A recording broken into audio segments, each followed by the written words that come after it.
Imagine a world where the undisputed heavyweight champion of a sports league can be entirely dismantled by the absolute worst team in the competition. Right, just completely taken apart. Yeah, and not because of like a blown play or a sudden injury or anything like that, but simply because the universe blinked. It's pure chaos. Exactly. Today, we're looking at a sports schedule where fate is quite literally decided by the roll of the dice. Which is such a wild concept when you really think about it. It really is. So if you've ever looked at a spreadsheet and thought, there's a story hidden in here, well, this deep dive is for you. We're going to take you inside a document that, on its surface, looks like a totally dry administrative itinerary. It really does masquerade as this purely utilitarian piece of paper. I mean, you glance at it and you just see team names, you see start times, stadium locations. Just a list of chores, basically. Yeah, exactly. It just tells you where to be and when to pay attention. But we are actually looking at the preview sheet for AFT Dice Season 12. A very specific moment in time. Right. Specifically, we're zeroing in on the round 10 matchups, and those are scheduled for Monday, April 6, 2026. Which is a huge day for this league. Absolutely. And sitting right next to the standard list of 9 games are these incredibly cryptic numeric strings. They look like typos, honestly. They really do. But once you understand the mechanics driving those numbers, that boring itinerary transforms into an absolute thriller. Okay, let's unpack this, because my first reaction to this document was to try and find the cipher. Naturally, you want to crack the code. Right. I'm looking at these matchups, and right next to a team like the Western Bulldogs, there is this sequence. It says 18-1-8-0. Looking at these sequences feels like trying to crack a locker combination, doesn't it? What are we actually looking at here? Well, it looks like an IP address at first glance, but that sequence is literally the architectural foundation of the entire league. Oh, absolutely. Those numbers are a direct code for the standings and the team records. So break that down for us. Sure, so if you're looking at this sheet with us, that Western Bulldogs example, the 18-1-8-0, it tells a very specific, a story of suffering, honestly. A lot of suffering. Because, since this is the round 10 preview, every team has played exactly 9 games. Right, that makes sense. So the sequence represents their ladder position, then wins, then losses, and finally draws. Oh, I see. So it's perfectly chronological for their season. Exactly. We can prove it mathematically, too. The Bulldogs have 1 win, 8 losses, and 0 draws. And 1 + 8 + 0 = 9 games. You got it. Therefore, that first number, the 18, is their position. They are dead last in an 18-team league. Wow, so 18th place, that is grim. It's very grim. But understanding this formula, it's the skeleton key for you to unlock the tension of every single matchup to come. Because now we can actually read the stakes. But before we get into who is playing who, we need to talk about how this actually works. Right, the mechanics of it all. Because AFT stands for Australian Football Table Talk. Or at least it's a dice-based simulation that heavily mirrors Australian rules football. Yeah, we aren't talking about athletes running out onto a physical field here. No, definitely not. We are talking about probability, right? Yeah. Modifiers and variance. Exactly. Because in a physical game, a team's athletic skill, their conditioning, real-time decision-making, all of that dictates the final score. The human element. Right. But in a simulated environment like AFT Dice, a team's real-world skill or historical dominance is translated into a statistical modifier. Okay, so how does that look in practice? So a powerhouse team might get a +2 or a +3 advantage added to whatever number they roll on a 20-sided die. Oh, gotcha. So it represents their strategic superiority over the other team. Exactly. It's baked into the math. Which means they have a structural advantage, but not a guarantee. Not at all. Because if that top-tier team rolls a 1 and the team at the bottom of the ladder rolls a 20, that massive talent deficit is just erased by pure mathematical variance. It vanishes. Poof. It essentially quantifies the any given Sunday rule of sports. That's a great way to put it. The upset isn't just possible. It's mathematically baked into the ecosystem. Right, which makes it so exciting. And if we connect this to the bigger picture, that tension between a team's underlying skill modifier and the chaotic reality of a dice roll, well, that's why humans project such intense narratives onto this format. We just can't help ourselves. We really can't. You have managers and fans emotionally investing in polyhedrons. The dice become these impartial, sometimes cruel arbiters of fate. Very cruel sometimes. Yeah. And understanding that mechanic that a superior strategy can be entirely undone by a cold streak of plastic hitting a table, that is the lens through which we have to view this entire round 10 schedule. Which naturally brings us to the extremes of this document. Because if you scan the matchups, the disparities are just glaring. Oh, they jump right off the page. They really do. We have Richmond sitting comfortably at number 1 on the ladder. Their code is 1-7-2-0. So 7 wins, 2 losses, a phenomenal run so far. Yeah, they are dominating. And they are hosting the Sydney Swans at the MCG. But the Swans are sitting way down at 14th with a 4-5 record. Quite the gap there. Huge gap. And then you look over at Adelaide Oval, where the Adelaide Crows, who are number 2 on the ladder with 6 wins and 3 losses, they're hosting Carlton. And Carlton is hovering down at 15th, right? Exactly.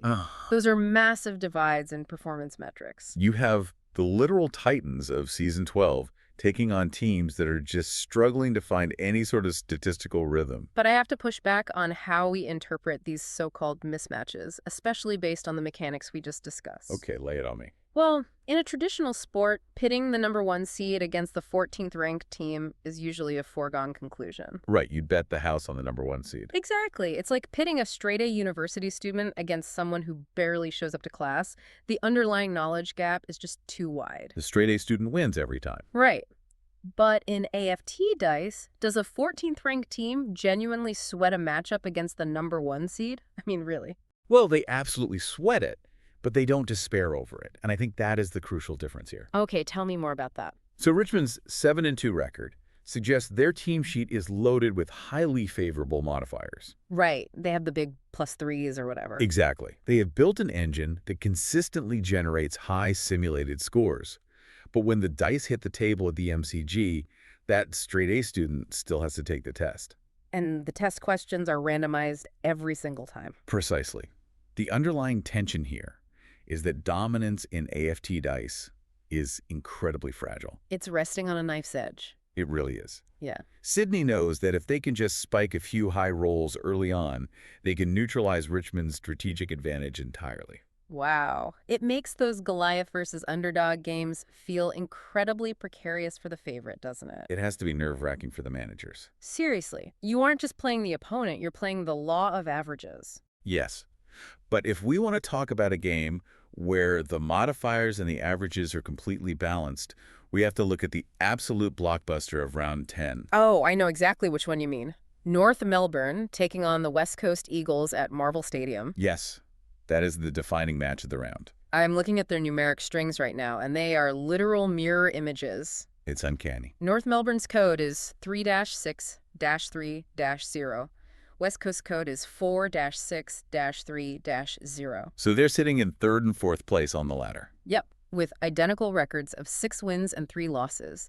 They are statistically tied. Separated only by some invisible tiebreaker, like maybe a percentage of simulated points scored across their first 9 games. Right, so this isn't Goliath versus David. This is 2 heavyweights colliding to see who actually belongs in that top tier. And statistically, matches between equally matched teams with identical records at a halfway point of a season, those are the pivot points that define championships. It's the make-or-break moment.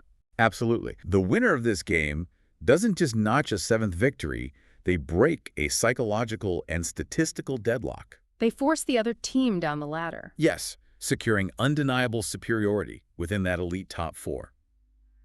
In a game of dice, when 2 teams have proven they can navigate the variance equally well over 9 weeks, a head-to-head matchup just strips away all the excuses. Oh, completely.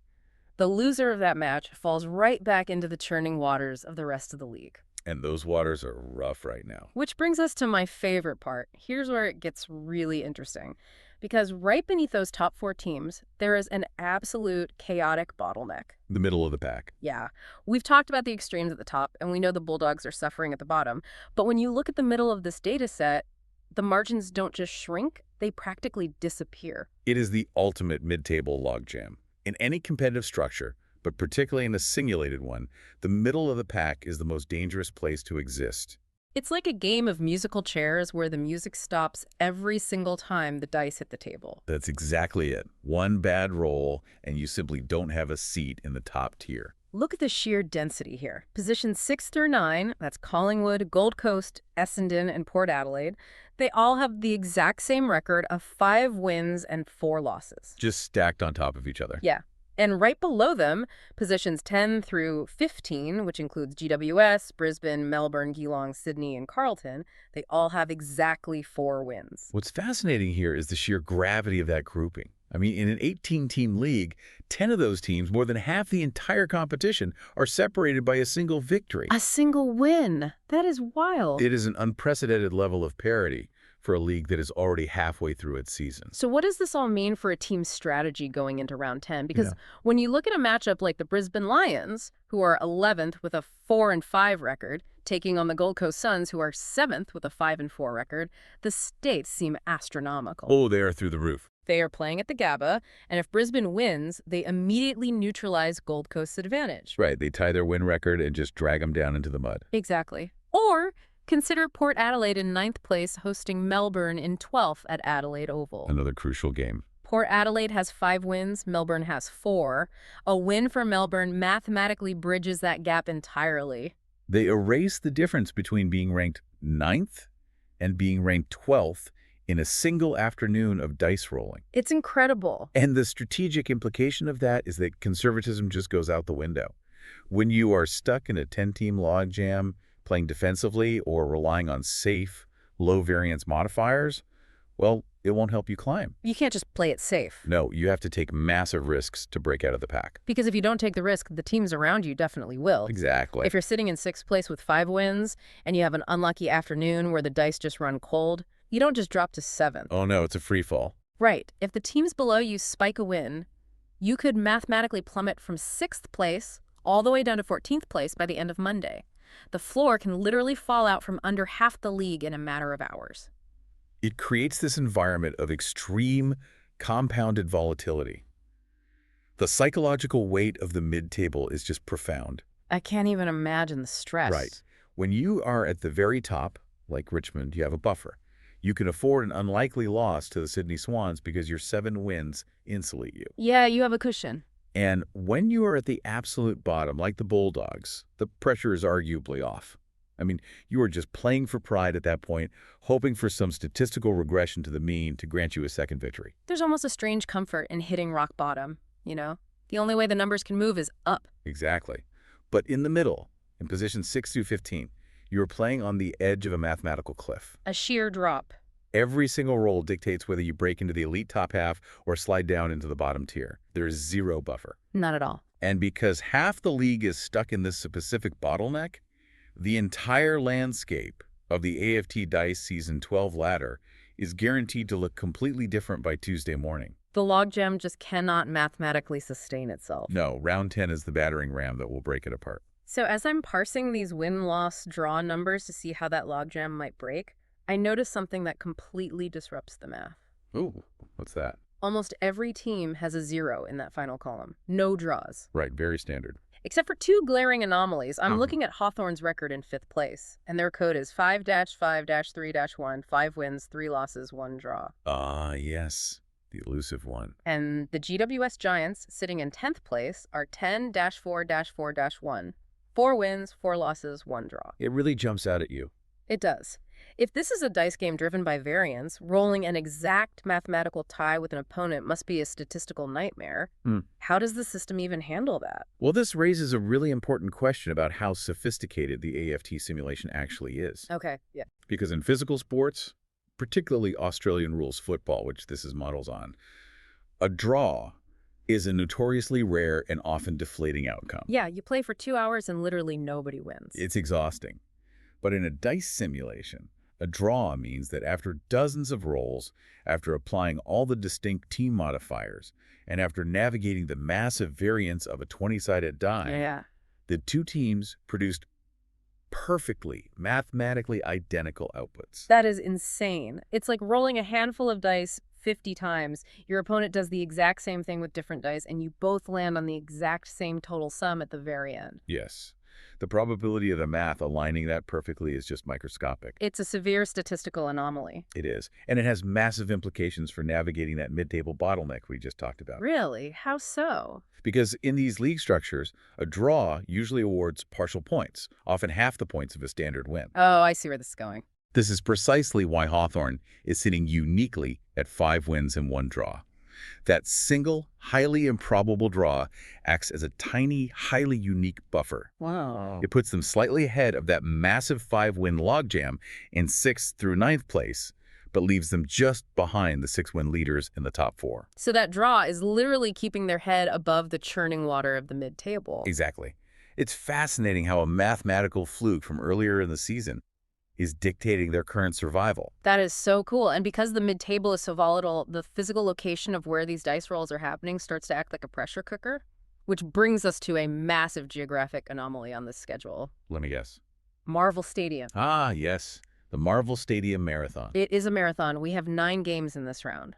1 is at the MCG, 2 are at Adelaide Oval, 1 at the Gabba, 1 at GMHBA Stadium. They are totally spread out across the country. Normal scheduling stuff. Right. But Marvel Stadium is hosting 4 separate matches in this single round. 4 games in one day. You have Hawthorn versus Collingwood, the Western Bulldogs desperately fighting Essendon, that massive top 4 clash between North Melbourne and West Coast, and finally, St Kilda versus Fremantle.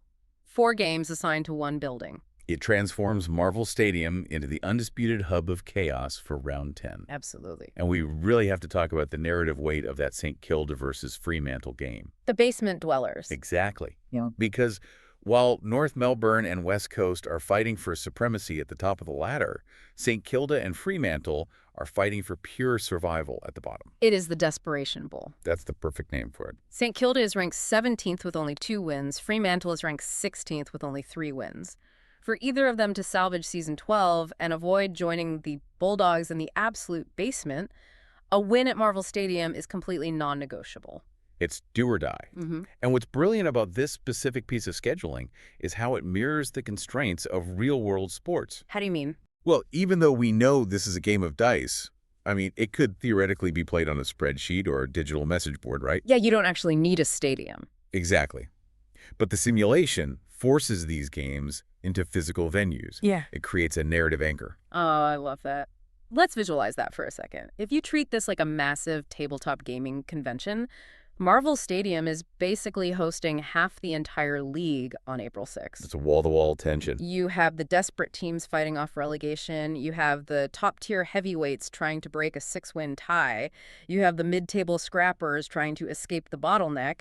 And you have the last-place Bulldogs all walking through the same doors. The sheer noise of the dice rolling in that one location would be deafening. Clattering everywhere. The concentration of fate happening under that one virtual roof is staggering. Whether it's simulated or physical, having 4 critical matchups in one location fundamentally alters the atmosphere of the season. It becomes an event. Yes. If you are following AFT Dice Season 12, every single notification on your phone on April 6th is going to be coming out of Marvel Stadium. It is the focal point where the logjams will break and the ladder will be completely rewritten. And this is exactly why dissecting a single, seemingly utilitarian sheet of paper is so rewarding. It's never just a piece of paper. Never.